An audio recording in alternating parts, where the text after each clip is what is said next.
So I'm Charles Bradshaw Smith from Smart Club.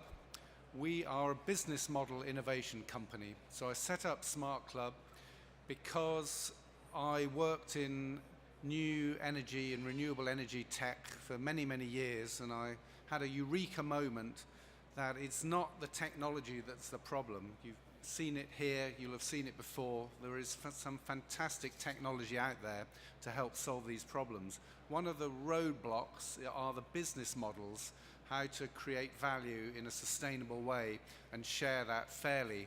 That's the kind of missing piece, which is our role in the project that Mark described. So all the kind of considerations over the next few slides I'm talking about are part of the R&D project Mark has just described to you. And we've got 5 years to carry on building our smart system and prove the case that there is a subsidy-free way of doing renewable energies in a way that doesn't frighten developers. Now, I need to say it quietly in this company, but developers are very conservative. If you put forward any kind of eco scheme to them that may slow down them selling their houses to plan, they're not going to like it. So we've been working out a kind of hassle-free way for the developer and the resident to do this, and that's what we're exploring. And I'm going to share with you a few of the considerations in doing that.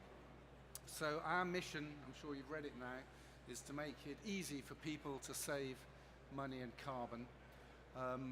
And Trent Basin project is a fantastic opportunity to really drive home some of those considerations. So, as I've said, sustainability isn't just about the technology. There are the billions spent there on all of those bullets that I mentioned, and yet we haven't got those to work in normal life yet. And despite that, there are still people investing on ridiculous schemes like that pictured as if that's another silver bullet that's suddenly going to change the world. It won't. What we know about technology is it's an incremental approach. We need to mix and match lots of different technologies and to get them to work in a smart way. And there's a real opportunity to extract value and give value to the energy system, and business models really are all about value exchange. So we are leading, hopefully, that aspect on business models. So how do we create value that isn't there before to replace the subsidies that currently keep the sector going? How do we deliver that value to where it's needed? And then how do we capture the value, i.e. how do we get paid for doing that? Because if nobody gets paid, nobody's going to get out of bed in the morning. So a few roadblocks here in terms of traditional energy models. In a normal scheme, the initial transactions of doing business are very highly expensive. So when you're building a huge power station, of course, there's a massive amount of design and construction effort that goes into that. But you know that you're addressing a massive market with that power station, so you can work out a net present value and understand how you can recoup your finances. When you're doing a community energy scheme, there isn't quite the same level of design that needs to go into, but nearly always half of the cost of initiating a scheme will go into unique features of the community you're dealing with, and that's a good thing, because every community has its own strengths and weaknesses, opportunities, pros and cons. So by embedding an energy system in the local environment, you need to understand what those opportunities are. Is the ground suitable for heat? Is there nearby forestry for wood chip, etc., etc.? What would be the logistics of embracing that, and so on and so forth. So there's a high cost of design, and yet the schemes themselves are quite small. So you've got a large cost with a small value pool. It doesn't stack up at the moment, so we need to find ways of reducing the cost and increasing the value to make it work. So even today, PVs, with the feed-in tariff disappearing imminently, It's been a long campaign to get them to come down in cost and to be sold at scale that mean that they make sense. Heat pumps, fantastic technology, is still a few years behind. So they're not quite there as an automatic mass market sell as far as a developer's concerned in their minds. So how are we going to do it when somebody today needs to take a risk? Is it the supplier or the purchaser in this case, or a bit of both? And we forget that shared risk models are there today. So if you look at the way vehicle hire purchase works, that's a shared risk model. The lender of the money knows they're going to get some defaults, but they've worked out how they can recover on the defaults. The person that signs the other side of the contract knows if they lose their job, they might not be able to keep up their payments. So there's a risk there, but we can muddle through with those things, and we kind of get it to work. And similar issues with home mortgages. So our attitude for understanding a shared risk model ought to be natural to us, yet somehow it isn't when it comes to renewables. So where can we get new areas of value from? Easy, repeatable interventions. So one of the things we're trying to do at Trent Basin is, to use a glib term, create a cookie cutter approach. If we can get it to work for one developer, why can't it work for every developer across the country? That's our ambition here. Group buying power. Communities build, they share values and they build loyalty, which means they can start to group buy things. And that's good because the supplier in that situation gets a bigger order, and the community has more buying power and gets a better say and a better deal. And so there's a win-win there in both examples. Data from a community, the kind of data that Mark talked about, is a valuable resource in how that community behaves, and therefore how the community can react with the grid. So the biggest value opportunity that we've got with community energy is using that community to do demand-side response and flex their use with the help of storage on what the grid needs. And as we get more heat pumps and electric vehicles on the grid, we're going to need a smarter and smarter grid. The UK can't afford a brand new, sparkly, clean, smart grid. The money isn't there. So it's going to have to use communities to help support that grid and meet the peaks and troughs in demand. And that's new value that we can create and extract from the grid to help our much more diverse energy system of the future. And multiple value layers. So we can deliver value by selling our renewable energy at Trent Basin to the residents, of course, but we can also sell excess to the grid. We can also do more with electric vehicles and vehicle-to-grid technology. So in my view, the business models of the future aren't going to be about one single silver bullet. It's going to be layering on the value, building trust with the community. Because your first two offers work with the community, they're happy to listen to you for maybe a little bit more of a clever, smart system on a third vehicle-to-grid type offer, and a fourth offer and a fifth offer. And by layering those values on, we can get the model to stack up.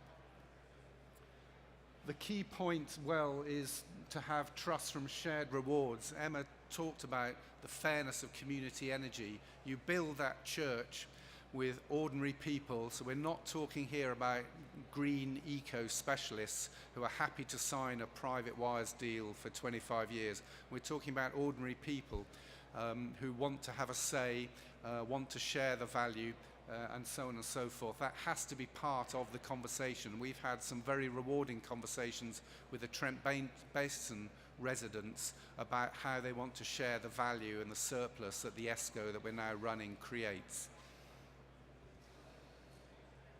So the deal our hypothesis and the deal we're doing with the residents in Trent Basin just follow a few easy statements.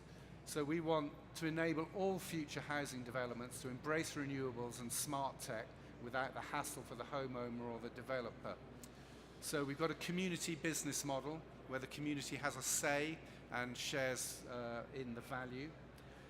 We're running with the University of Nottingham smart algorithms on how we arbitrage between heat and power, the grid and behind the meter supplies for the homes. So we've won a derogation from Ofgem to try out a new kind of energy model that, if it's successful, could then get rolled out beyond it.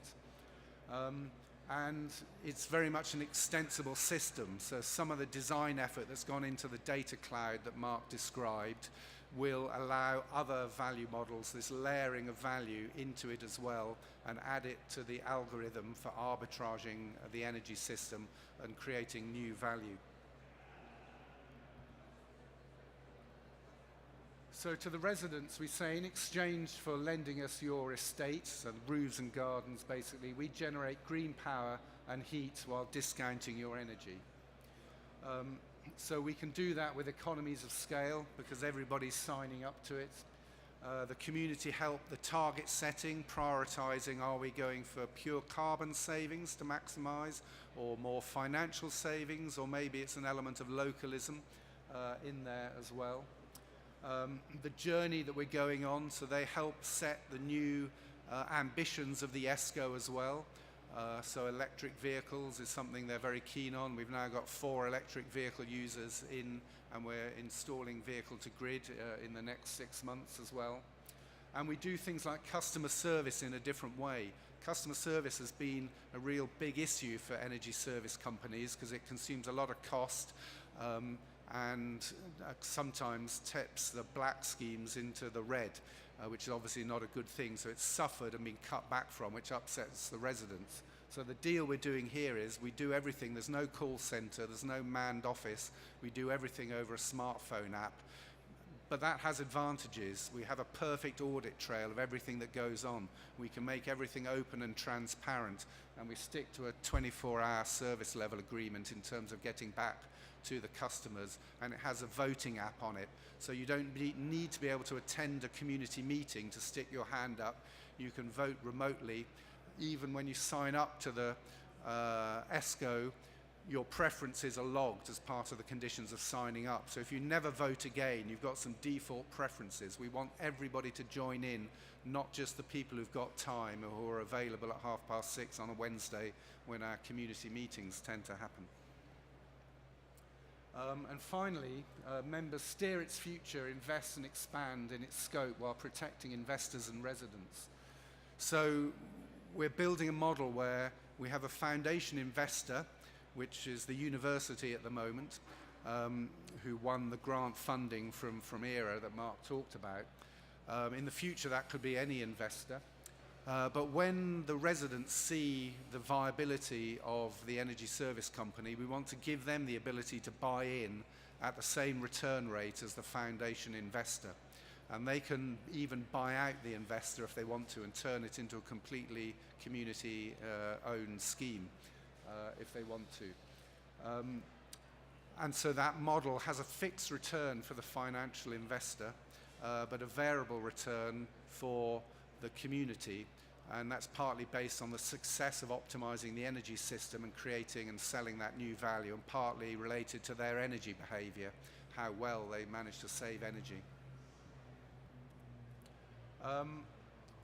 And one other example of a business model that Smart Club is chasing, not at Trent Basin, but a group buying platform for community energy systems where we use satellite telemetry and some clever data in understanding that telemetry and applying it to individual homes. This is a project we do with Milton Keynes City Council. And again, groups can form their own buying communities and have some real say. So if you want to buy one solar panel, you may not get a great deal. If you club together with 500 other homeowners in a locality and tender that, you'll get a great deal and great service as well and make a bigger impact. And that's me. Contact details up there if you want to get in touch. Thank you for listening.